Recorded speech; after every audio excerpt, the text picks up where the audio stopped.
కేసీఆర్ ఆనవాళ్ళు లేకుండా చేస్తాం, కేసీఆర్ ముచ్చట లేకుండా చేస్తారా? ఇవాళ మనం కూడా సభ పెట్టుకుంటే ఎన్ని అడ్డంకులు దానికి.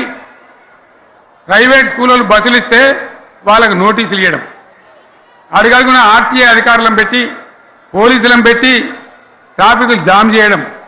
ఇప్పుడు కూడా సభకు రావాల్సిన వాళ్ళు 1,50,000 మంది బయటనే ఆగిపోయింది. ఇటు హనుమకొండ దిక్కు, అటు హుజరాబాద్ దిక్కు, ఇటు సిద్దిపేట దిక్కు 3 రోడ్ల మీద కూడా జాములున్నాయి. నేను అడిగిన నాయకులు ఏంది అంటే ఇబ్బంది అవుతుంది సార్, రానిత్తలేరు, మధ్యలో ఇబ్బందులు కలిగిస్తున్నారు, కొన్ని లారీలు తెచ్చి అడ్డం పెట్టాను పనికిమాలని అని చెప్పి జామ్ అయిపోయి అక్కడనే ఆగిపోయింది. నేను అన్న ఇంకో అర్ధగంట ఆగి మాట్లాడదామంటే మా వాళ్ళంతా ఉండి లేదు మనోళ్ళు దూరం పోవాలి, ఇక రానోళ్ళు ఎట్లా అందరూ మనం మాట్లాడి సభ ముగించాలని చెప్తే నేను వేదిక మీదకి వచ్చిన.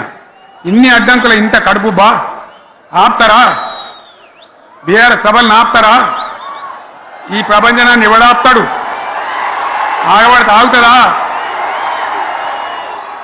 నేను ఒక్క మాట పోలీసు మిత్రులకు మనవి చేస్తా ఉన్నా. ప్రజాస్వామ్యంలో ప్రజలకు అడిగే హక్కు ఉంటుంది, తప్పకుండా అడుగుతారు ప్రజలు. ఈ అడిగే హక్కును సోషల్ మీడియాలో బీఆర్ఎస్కు సోషల్ మీడియా వారియర్స్ ఉన్నారు, వాళ్ళు బ్రహ్మాండంగా పనిచేస్తున్నారు, ఖచ్చితంగా అడుగుతున్నారు ప్రజల తరఫున. ఇంత అన్యాయం జరుగుతుంటే చూడలేక సోషల్ మీడియాలో పనిచేసే తెలంగాణ బిడ్డలు ఇది ఏమన్యాయమే ఎట్లా అని చెప్పి ప్రభుత్వాన్ని ప్రశ్నిస్తూ ఉన్నారు, ప్రజలకు మద్దతుగా నిలబడతా ఉన్నారు. వాళ్ళ మీద కేసులు, వాళ్ళని పట్టుకపోవడు. పోలీస్ సోదరులను నేను అడుగుతా ఉన్నా, మీరెందుకు దునుకులాడుతుండే?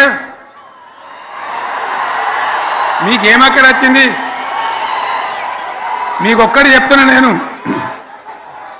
గ్యారంటీగా పోలీసు మిత్రులారా, ఇవాళ పోయి రాత్రి మీ డైరీలలో రాసుకోండి,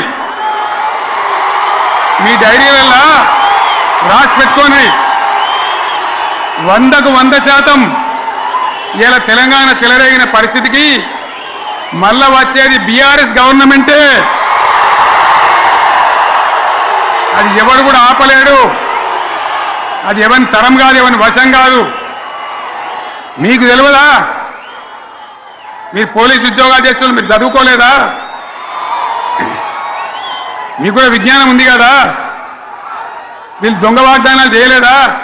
ప్రజలను మోసం చేయలేదా? ప్రజాస్వామ్యంలో ప్రజలకు అడిగే హక్కు లేదా? మీరెందుకు కేసులు పెడుతున్నారు నాకు అర్థం కాదు. మీరెందుకు దునుకులాడుతున్నారు? మీరెందుకు బలైతారు? రేపు మీకు రాజకీయాలు ఎందుకు? మీ డ్యూటీ మీరు చేయండి. మేము బీఆర్ఎస్ ఎప్పుడు శాసనాన్ని ఉల్లంఘించం, చట్టాలను ఉల్లంఘించం. అయినా నేను ఒక్క మాట మళ్ళీ చెప్తా ఉన్నా, మీకు ఆల్రెడీ చెప్తా ఉన్నారు పార్టీ నుంచి, ఎక్కడ ఎవరిని మీ మీద అన్యాయం కేసులు పెట్టినా మన టీఆర్ఎస్ లీగల్ సెల్ వీరులు ఉన్నారు, మీరు భయపడే అవసరం లేదు. న్యాయస్థానాలని అక్కడ పోరాటం చేద్దాం. మీకు అండగా కేసీఆర్ ఉంటాడు, బీఆర్ఎస్ ఉంటుంది, అందరం ఉంటాం. ఇక ఈడికెళ్ళి నేను కూడా ఊకోను, నేను బయలుదేరుతా. యాందాకైనా మంచిదే. ఎవరెవరి సంగతి ఏందో, ఎవరైనా లెక్క ఏందో అన్ని కూడా లెక్కలు తీద్దామని మనవి చేస్తా ఉన్నా. జననీ జన్మభూమిశ్చ స్వర్గాదపి గరీయస్. ఇది శ్రీరామచంద్రుడు లంక మీద యుద్ధం చేసి రావణ సంహారం చేసి